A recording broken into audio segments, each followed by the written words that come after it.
Tinatayang 6.8 milyong halaga ng hinihinalang shabu ang nakumpiska ng Bataan PNP na kung saan arestado ang isang newly identified high-value individual matapos ang sinagawang buy-bust operation sa Barangay Tuyo, Balanga City, Bataan. Kinilala ni Police Colonel Marites A. Salvadora, Provincial Director ng Bataan Police Provincial Office, ang suspect na si alias Jojo, 38 anyos, binata, residente ng Barangay Kamaya, Mariveles, Bataan. Nasamsam mula sa kanya ang tinatayang 1 kilo ng hinihinalang shabu na may standard drug price na humigit kumulang 6,800,000 pesos.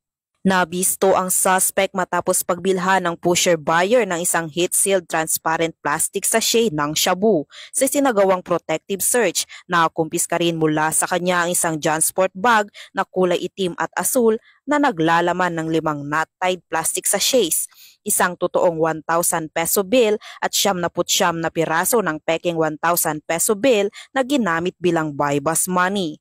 Ang operasyon ay pinangunahan ng Station Drug Enforcement Unit ng Balanga City Police Station sa ilalim ng pamumuno ni Police Lieutenant Colonel Victor A. Cacdac, Chief of Police, batay sa Target Intelligence Packet bilang bahagi ng pinaigting na kampanya ng Police Regional Office 3 laban sa ilegal na droga.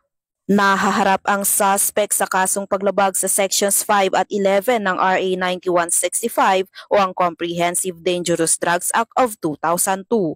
Matapos ang pagmamarka at dokumentasyon ng mga nakumpiskang ebidensya, dinala ang suspect sa Balanga CPS para sa kaukulang disposisyon.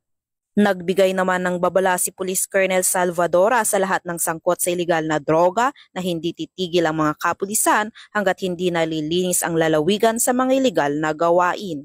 Ay nandito po kami, anytime pwede nyo pong i-report kung sino po yung mga may gumagawa ng kalokohan, ng mga illegal po na gawain, lalong-lalo na po yung ganito na may involvement po sa illegal drugs. Okay. Nandito po kami magsiservisyo sa Bataan area. Ang tagumpay na ito ay patunay na walang humpay na kampanya ng Bataan PNP laban sa ilegal na droga para sa mas ligtas at mapayapang pamayanan. Mula dito sa Police Regional Office 3, ako ang inyong PNN Correspondent, Patrolwoman Jilly Advincula Peña, alagad ng batas, tagataguyod ng Balitang Pulis.